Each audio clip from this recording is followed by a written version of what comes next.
Olá, meu nome é Paula e tenho uma história de quebra na Matrix que eu nunca consegui entender. Morei em um kibbutz em Israel, uma comunidade fechada de casas, mais ou menos como um condomínio. Eu costumava correr na estrada que circundava o kibbutz e conhecia o caminho. Uma noite, saindo da casa de um amigo, fui descer a estrada e percebi que havia muitas casas depois da fronteira dele, como se o kibbutz continuasse para lá. Achei estranho e continuei seguindo o caminho até que percebi que eu não fazia ideia de onde estava.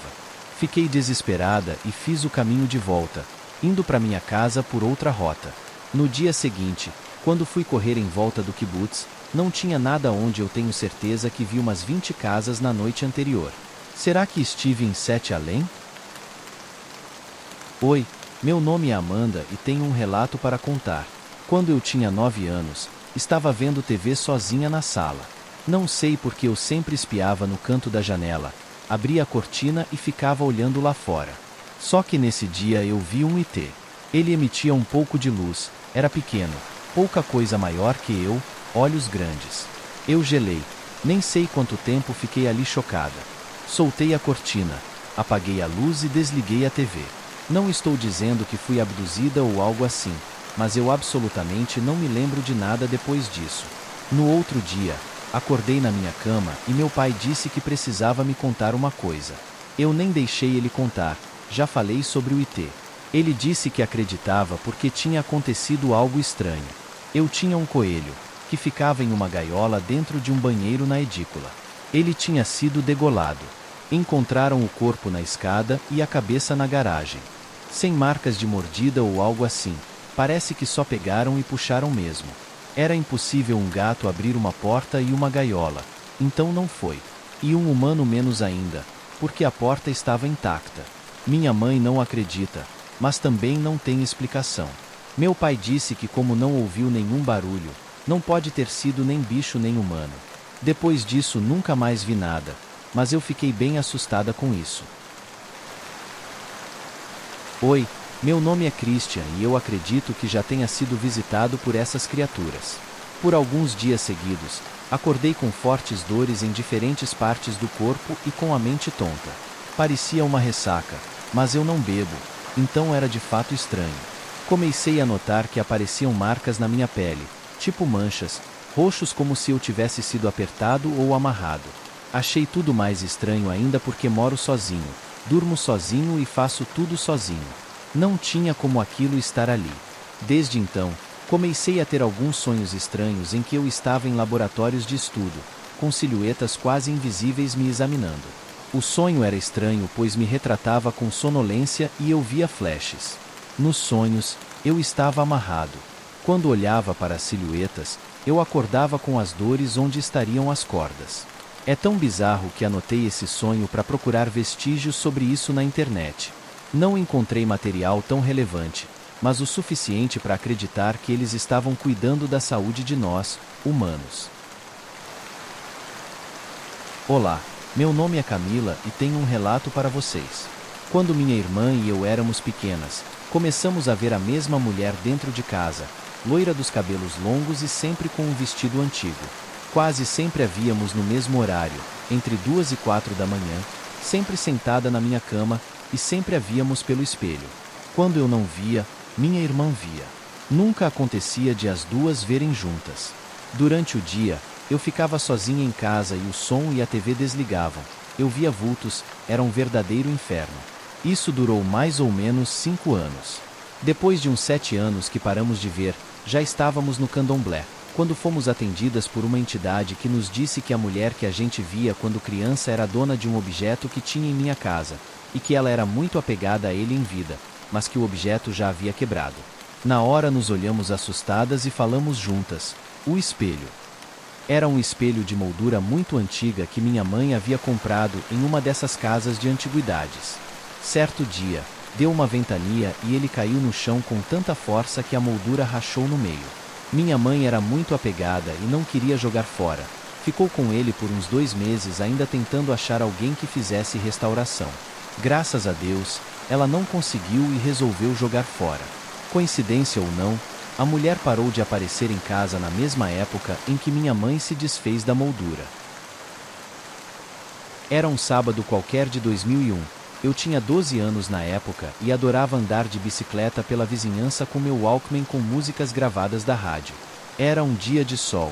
Estava na minha segunda volta no quarteirão. Estaciono a bike na frente de casa e percebo algo incomum ao horizonte. Desci da bicicleta, olhei para o céu e atrás da casa da frente percebo um globo prateado, quase cromado, girando sob seu próprio eixo, mas imóvel no céu. Fiquei olhando aquilo e pensando o que poderia ser. Balão? Pipa? Nada disso, era um OVNI. Ele ficou lá, imóvel, por uns 20 segundos, logo acelerou para cima, sem fazer barulho e em uma velocidade que eu só vi em filme. Desapareceu.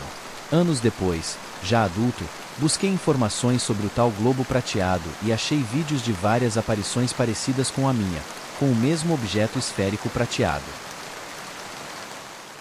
Eu morei em uma casa meio macabra. Era alugada e o dono usava um dos quartos para guardar móveis que eram deixados por ex-inquilinos. Esse quarto estava sempre trancado, mas só de olhar para a porta eu tinha arrepios. Uma vez, eu estava limpando meu quarto, e eu dormia em um colchão que ficava no chão, em cima de um tapete, não tinha cama. Eu levantei o colchão, que era de casal, muito pesado, e encostei ele em pé, no batente da porta. O colchão ficou metade para dentro e metade para fora do quarto. Retirei o tapete do chão e fiquei de costas para o colchão para pendurar o tapete na janela. Na hora em que me virei, o colchão estava exatamente na posição em que ele ficava no chão. Não havia forma de ele simplesmente ter caído na posição certinha. Fiz vários testes, fora que eu teria ouvido o barulho dele caído ou sentido o vento. Quando olhei para o corredor, a porta do tal quarto estava aberta e eu sequer tinha a chave. Mês passado fui visitar uma amiga que mora no mesmo prédio em que minha avó morou há uns 40 anos. Quando estava saindo, no elevador, uma senhora baixinha de vestido amarelo virou para mim e perguntou: "Você é a neta da Teresa, né?" Fiz que sim com a cabeça e então ela começou a me contar várias histórias de quando elas eram vizinhas e amigas. Seguimos conversando até perto de uma praça e ela disse exatamente assim para mim: "Gostei de te conhecer. Meu nome é Geraldina, mas pode me chamar de Dininha.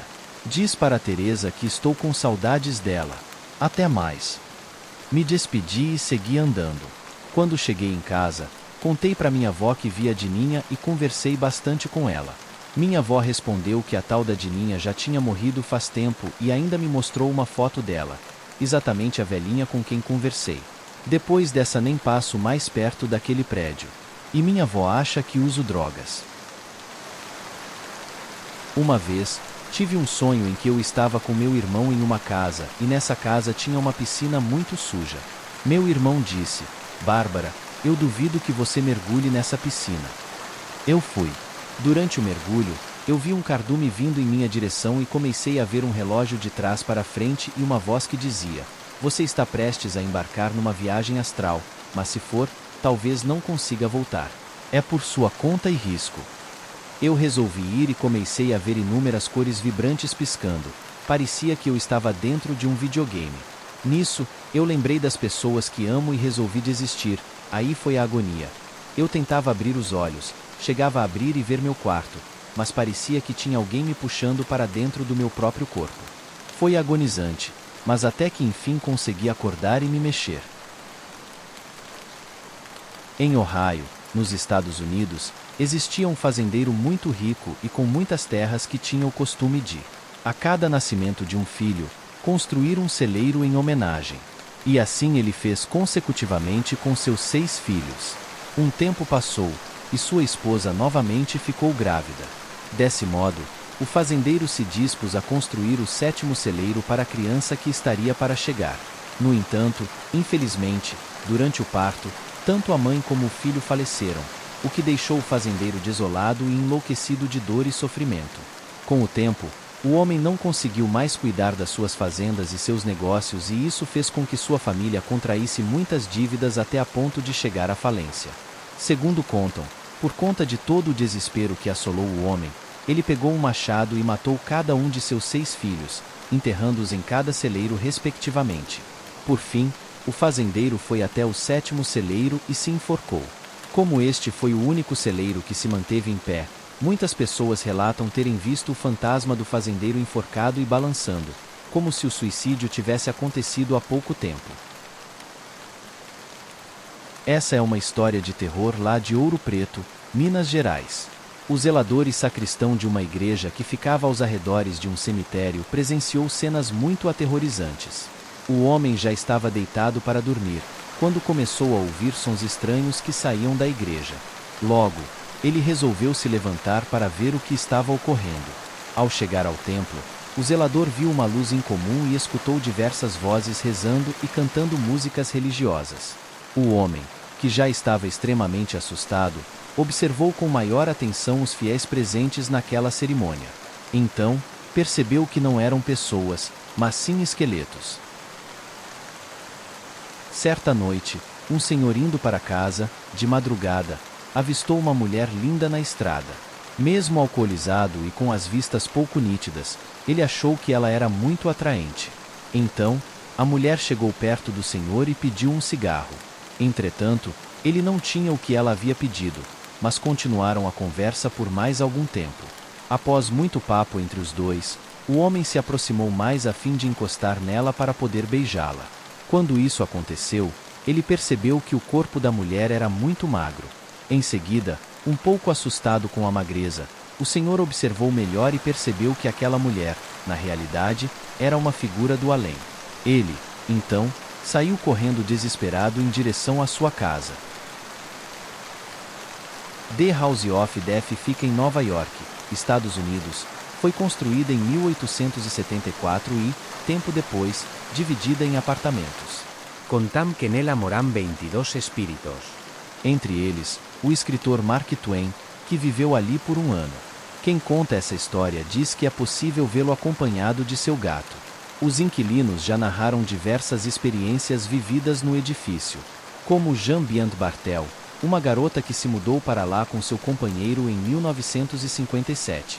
Desde o primeiro dia, Jean sentiu uma presença estranha na casa, se sentindo esquisita e observada. Uma noite, ao ir à cozinha buscar um copo d'água, ouviu passos atrás dela, mas quando se virou não viu ninguém. Ao voltar, sentiu que alguém roçava seu pescoço. Esse foi o primeiro de episódios que aconteceram com ela diversas vezes. Então, começou a escrever um diário de todas as experiências vividas ali. Dias depois, um cheiro horrível começou a emanar do chão. Um dia, Jean estava cuidando da casa quando viu uma estranha figura humana, uma sombra escura com a silhueta de um homem muito alto e forte. Ela foi para outra sala e quando viu lançou um forte grito. A sombra estava lá. Ela perseguia Jean onde quer que ela fosse. Então, ela estendeu a mão para tocá-lo e sentiu frio nas pontas dos dedos, descrevendo-o como uma substância sem substância. Depois de alguns anos, o casal decidiu se mudar, mas Jean escreveu que aquela sombra a perseguiu pelo resto de seus dias. Desfecho dessa história de terror. Jean morreu em circunstâncias estranhas, talvez tenha até cometido suicídio. Seu livro Spindrift, Spray from a Psychic Sea foi publicado por seus amigos, no qual ela narra os horrores vividos naquela casa. Alguns anos depois, em 1987, uma garotinha morreu no mesmo prédio, por causa de uma pancada dada por seu pai. Atualmente, o prédio está vazio, mas seus vizinhos garantem que uma presença maligna vive ali. Um fotógrafo que mora em frente diz que muitas modelos o procuram para fotos, mas acabam saindo de lá aterrorizadas. Isso porque veem o espectro de uma mulher má e nunca mais voltam. Uma lenda chinesa conta que um espírito de um monge habitava um velho templo abandonado, vagando pelos corredores escuros e procurando vítimas para atormentar. Conforme a história, esse sacerdote havia sido expulso da ordem que fazia parte, pois era adepto de algumas práticas sombrias. Certa noite, um grupo de amigos decidiu explorar o templo abandonado. De repente, ouviram um ruído estranho e um vento frio começou a soprar. Quando esses fenômenos começaram a acontecer, eles se assustaram e tentaram sair, mas as portas pareciam ter sido trancadas por dentro. Enquanto tentavam encontrar uma saída, o grupo ouviu um grito estranho vindo de um dos quartos. Ao se aproximarem para ver o que era, se depararam com uma figura pálida e esquelética, o espírito do monge que assombrava o templo. O espírito começou a se mover em direção ao grupo, emitindo um som gutural e arrepiante. Os amigos correram em pânico, mas o espírito os perseguiu através dos corredores escuros. Eles finalmente encontraram uma porta aberta e escaparam para a segurança da luz do dia. Mas eles nunca se esqueceriam da terrível experiência que tiveram no templo abandonado, e prometeram nunca mais voltar lá novamente. A lenda do espírito maligno do monge continua a assombrar a região, e muitos acreditam que sua alma ainda habita o velho templo. Essa história foi contada pela primeira vez em 1822 e narra que um casal comemorava seu casamento com seus convidados em um velho castelo. Em meio à celebração, a noiva se cansou de dançar e propôs brincar de esconde-esconde. Como parte do jogo, ela correu pelos cômodos do castelo até encontrar um velho baú de carvalho, onde entrou para se refugiar.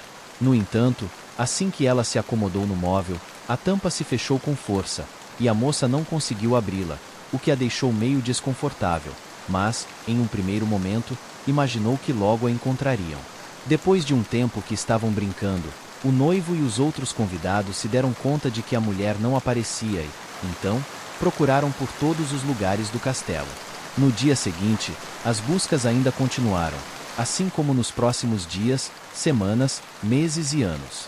Já em sua velhice, depois de muitas décadas passadas, o marido voltou àquele castelo e, ao adentrar os corredores e diversos cômodos, ele encontrou o velho baú. Quando ele abriu o móvel, encontrou o esqueleto de sua amada.